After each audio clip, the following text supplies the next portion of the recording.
제20회 국무회의 겸 제7차 비상경제점검회의입니다. 대통령께서 개회선언과 함께 모두 말씀을 하시겠습니다.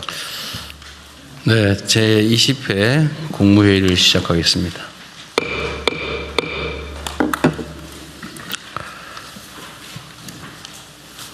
네, 닷새 동안의 징검다리 연휴가 끝났습니다. 다들 어제 어린이날은 봉사 잘 하셨나요? 네.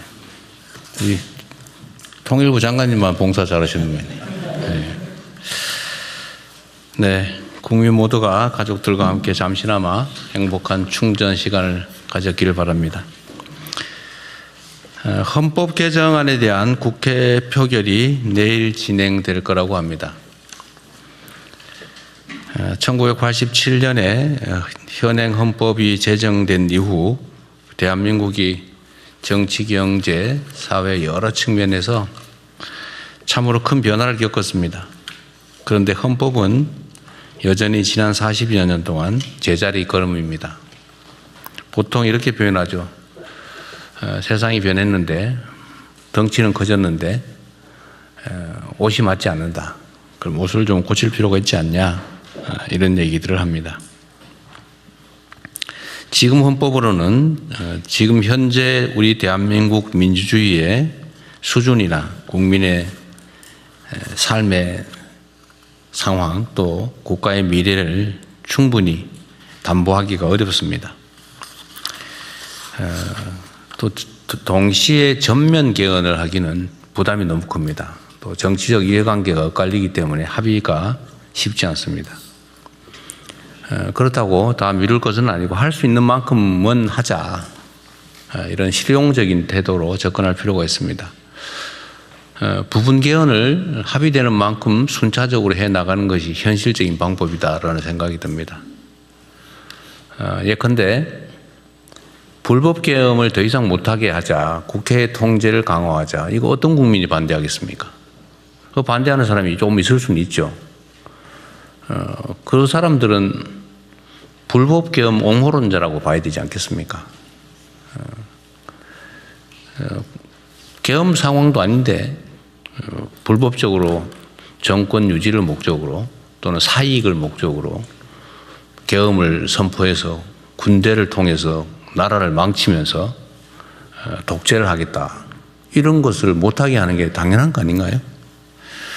그래서 이 비상계엄에 대한 합리적 통제를 헌법에 넣자. 이건 누가 반대할까 싶습니다. 또 한 가지는 지금 또 5.18이 다가옵니다. 국민이 맡긴 권력, 국민이 맡긴 나라를 지키라고 준 총칼로 국민을 살상하고 헌법 질서를 파괴한 광주 5.18 사건과 같은 일이 다시는 벌어져서는 안 되겠죠. 5.18 때가 되면 누구나 그렇게 말합니다. 5.18 정신을 헌법 전문에 넣자. 그래서 또 일각에서는 부마행정 정신도 넣자. 누가 반대합니까? 공개적으로 다들 얘기하지 않습니까? 뭐 여당, 야당 할 것 없이 다 하죠. 근데 이번에 헌법 전문에 실제로 넣을 기회가 되었습니다. 그건 왜 반대합니까? 말이 안 되죠. 지방자치를 강화하자. 모든 국민이 동의하는 일입니다. 반대할 이유가 없는 이 헌법 개정안에 표결이 내일 이루어집니다. 오랜만에 만들어진 기회인데 모든 국민이 동의하는 이 당연한 그리고 모든 정치권들이 이때까지 이구동성으로 말해왔던 것들을 내일 실천했으면 좋겠습니다. 지방선거가 이제 다가옵니다. 선거라고 하는 것은 민주주의를 취하는 민주공화국에서 가장 중요한 절차죠. 헌법에 대한민국의 가장 고위 규범의 나라의 주인은 국민이다 라고 써 있습니다. 그러나 지리적 또는 뭐 여러 가지 사회적 여건 때문에 모두가 모여서 의사결정을 하기 어렵습니다. 그래서 대리인을 뽑아서 그 대리인들이 공동체 모두에 관한 일들을 하게 하는 것, 이게 선거제도 아니겠습니까? 그게 잘 뽑아야죠. 그러려면 이 선거권을 가지는, 선택권을 가진 우리 국민들께서 정확한 정보를 접할 수 있어야 됩니다. 그래서 국민들의 의견, 의사를 왜곡하기 위해서 가짜 정보를 유포한다든지 또는 의사결정을 방해한다든지 돈으로 매수한다든지 권력을 가지고 개혁을 한다든지 조작을 한다든지 이런 일이 절대 있어서는 안 됩니다. 그래서 선거인들이 자유롭게 선거에 관한, 후보에 관한 정보를 수집하고 그 정보에 의해서 합리적인 판단을 할 수 있도록 하는 것은 정부의 가장 큰 책무라고 생각이 됩니다. 제가 전에 경찰, 검찰 그리고 감사, 선관위 이 기관들한테 이런 당부를 드린 일이 있습니다. 소위 3대 선거 범죄에 대해서는 신속하게 엄정하게 대응해야 된다. 예를 들면 상대를 음해하기 위해서 흑색선전을 하는 행위, 또는 금품을 살포해서 선거 질서를 어지럽히고 표를 매수하는 행위, 또 하나는 공직자들의 선거 개입 행위죠. 이 범죄들에 대해서는 아주 과감하게, 신속하게, 엄정하게 대응하시기 바랍니다. 그리고 지금 최근에 하나 문제된 게 있던데요. 관련해서 몇 가지 말씀을 또 추가로 드리겠습니다.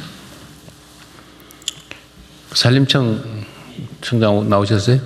예, 있습니다. 네. 저 산림청 지휘기관이 농식품부죠? 예, 그렇습니다. 산림 훼손이 된 경우에 그 복구공사를 무슨 위탁을 입찰을 해서 맡겼더니 엉터리로 나무를 심어놓고 나무가 다 죽었더라. 근데 복구시키려고 예를 들면 하자 보수시키려고 했더니 회사는 다 없어졌더라. 근데 이게 하루 이틀이 아니고 수년간 계속된 일인데 왜 산림청이나 농식품부는 지금까지 몰랐을까? 또 혹시 알고도 조치를 했는데 왜 조치 내용이 이렇게 부실했을까? 지금 어떤 언론에서 이걸 열심히 보도하고 있던데, 하여튼 이 문제에 대해서는 하나의 사례죠, 사례.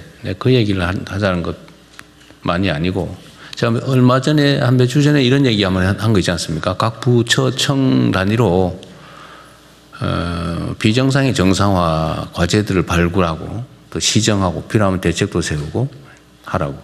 우리가 지금 해야 될 일은 두 가지죠. 뭐 미래를 향해서 더 나은 비전을 만들고 정책을 만들고 일을 잘해 나가는 거, 이거 중요하죠. 그런데 원래 하고 있던 일 중에서 제대로 못하고 있던 엉터리 또는 부실한 또는 효율이 떨어진 일들을 발굴해서 그건 없애든지 바꾸든지 해야 되겠죠. 그래서 그런 과제들, 그런 아이템들을 좀 발굴을 해라 라고 했는데 잘하고들 계시겠죠? 대답이 없어요, 별로. 예, 국조실에서 예, 네.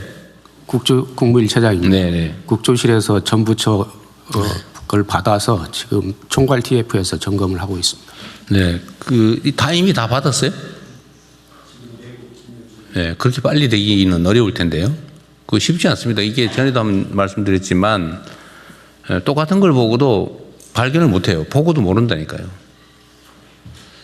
제가 전에 예를 한번 들었잖아요. 좁은 골목에 이렇게 화단 만들어가지고 거기다 배추 심어 먹고 대파 심고 가는데 그거 보고도 그게 문제인 줄을 몰라요. 왜? 하도 오랫동안 그대로 계속됐으니까. 보고도 저건 원래 있던 거지. 그런데 이거 원래 잘못된 거죠. 오래 방치됐다는 이유로 거의 정상이 될 수는 없는 거죠. 근데 이거는 다른 시각을 가지 않으면 잘 안 보여요. 원래 있던 사람은 그냥 당연히 있던 거니까 정상으로 보이죠. 시각을 좀 바꿔야 된다. 예를 들면 문제의식을 가진 사람들의 의견을 듣든지 아니면 현장을 솔직히 실제로 가보든지 아니면 전부 다 모여서 한번 정말 다 우리가 좀 비판적 시각에서 우리가 하고 있는 일들의 문제를 한번 찾아보자고 해서 다 털어보든지 뭐 어떤 뭔가 이런 기존에 해왔던 것과 다른 노력을 하지 않으면 안 보입니다. 그러니까 열심히 하는데 다 헛스윙이에요. 그렇게 되면 안 된다는 거죠. 그래서 요거 시간을 제가 아까 비서실장한테 6월 중순 정도까지 해보는데 어쨌든 한 달 한 반 정도 지금까지 한 달은 됐을 텐데요. 그 사이에 좀 색다른 시각으로 좀 찾아보세요. 그러니까 이 산림청관 같은 이런 일이 벌어지는 거예요. 이거 몇 년 동안 했는데 그건 넘어왔잖아요, 지금. 왜 그 언론이나 소위 비판적인 야당 국회의원들이 자료 수집을 요구를 해서야 비로소 발견합니까? 그 제가 처음에 내가 취임 초에 이런 얘기 했잖아요. 야당에게 고맙게 생각해라. 언론에게 고맙게 생각하자. 왜냐하면 우리가 못 보는 것도 찾아주거든요. 그 전에 제가 이 지시도 하는데 나중에 한번 점검할 겁니다. 그 야당이든지 언론이든지 시민단체든지 무슨 전문가든지 지적했던 것들이 어떻게 시정되고 있는지 그 하고 계시겠죠, 다들. 언제 지적된 건 이런 게 있다. 이런 게 있는데 이건 이렇게 시정했다. 이런데 시정을 못하다. 아니면 지적이나 보도가 이런 게 오히려 문제가 있다. 이렇게 해서 정리를 해야죠. 그냥 적당히 넘어가면 안 되잖아요.